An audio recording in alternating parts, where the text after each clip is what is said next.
children, welcome to the online EduClass session for class 6, chapter number 13, Fun with Magnets, part 2. Today, we will discuss about the poles of the magnet and how the magnetic substances arranged or get attracted towards the magnetic poles.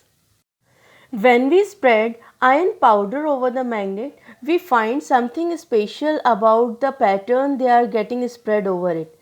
For that, let's try it. Place bar magnet on a piece of paper, then spread iron filings on it.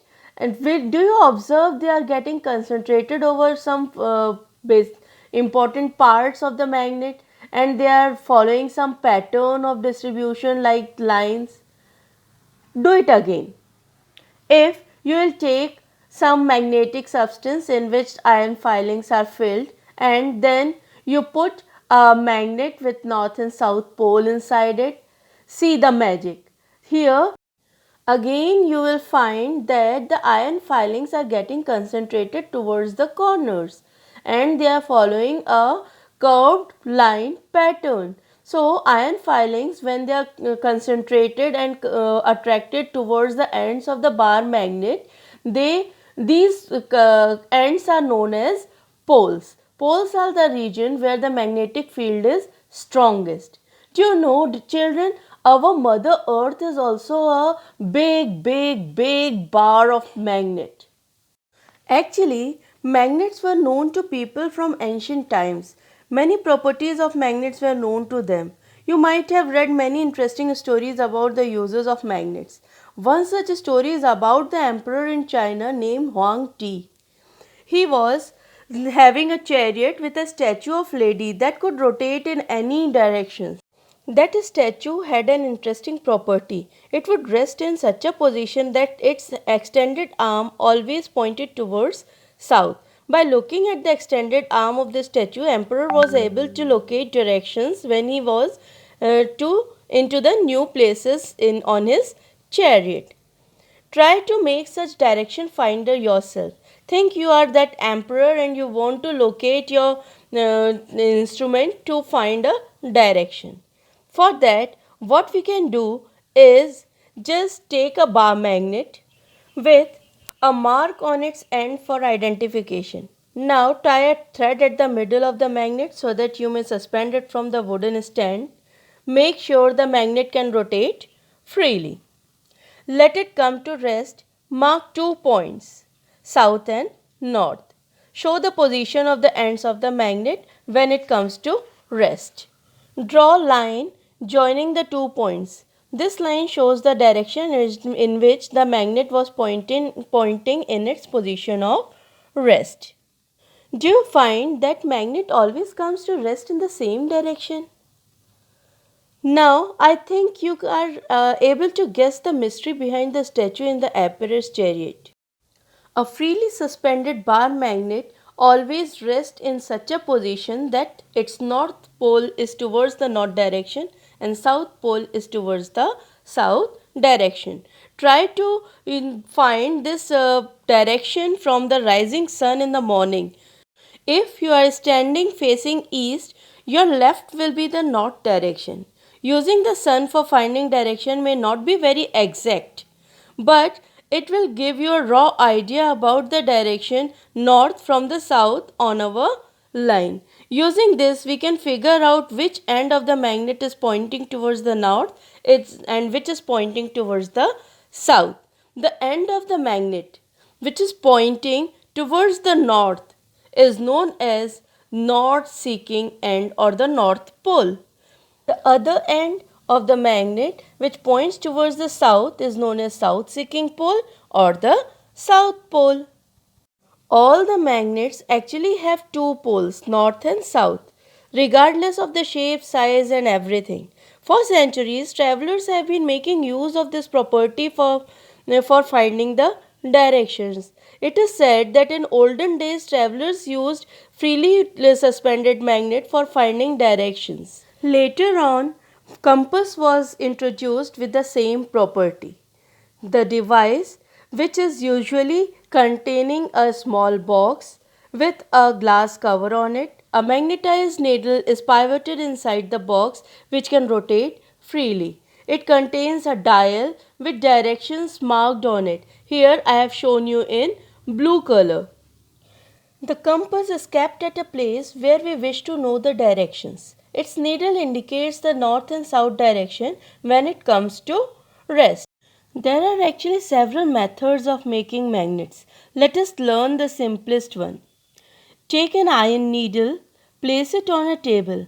Now take a bar magnet and place one of its poles near one edge of the needle. Without lifting the bar magnet, move it along the length of the iron bar till you reach the other end of the needle. Now lift the magnet and bring the same pole you started with, to the same point of the iron needle from which point you began. Move the magnet again along the iron needle in the same direction as you did before. Repeat this process about 30, 40, 50 times. Remember, when you are doing this process, do it in the same direction always, and the poles of the magnet should not be changed.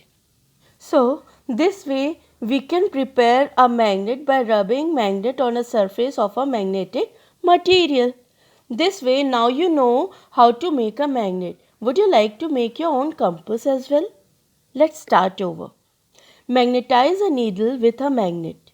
Insert magnetized needle through a cork or a foam and let it float over the surface of water in a bowl or a tub.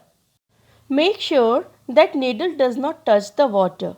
Now your cork compass is ready to work. Make a note of the direction in which the needle points when the cork is floating. Rotate the cork in whatever direction you want, and again note the direction in which the needle points when the cork begins to float again without rotating. Does the needle always pointing the same direction when it stops? Children, now let's come to the properties of magnets. There are few properties, interesting properties I must say, which are required to be known. Opposite poles of magnet always attract each other. If we will put north pole towards the south pole, they will be attracted towards each other always. Secondly, like poles always repel each other. They don't like each other. Like poles don't like each other. They will repel each other. So, if we will put north to north and south to south, they will repel each other always. So, by this you can say that the opposite poles of the magnet attracts each other and the same poles of the magnet repels each other. By this, you can easily perform your table number 13.3, in which if the cars A and B are placed in different positions, you can easily identify if front of car A is facing front of car B, they will move towards each other. Why? Because as you can see, south pole is facing towards north pole and they will attract each other. Now if rear of car A is facing front of car B, they will move away from each other, because like poles always repel each other. Now car A, when placed behind car B, they will again move away from each other, because of same reason like poles move away from each other. Fourth, rear of car B facing rear of car A. They will move towards each other, because this time what happened, the north pole is again facing south pole of another magnet. Right? Now, a freely suspended magnet always aligns in north-south direction. Always you will find the freely suspended magnet in north-south direction. It will point and give you the exact location or proper direction where you want to go. But the property of the magnet may be lost if we are heating the magnet, if we are hammering, hitting or dropping the magnet, or we are passing alternating current through the magnet. Some measures are required to be kept in mind while storing the magnet. Bar magnet should be kept in pairs with unlike poles on same side. They should be separated by wood and two pieces of soft iron to be placed across their ends. If it is a horseshoe magnet, then the magnet should be kept in with a piece of iron as if it is shown in the diagram. Keep magnets always away from cassettes, mobiles, TV, music systems, CDs, etc. So children, this is all about your chapter Fun with Magnets. Thank you.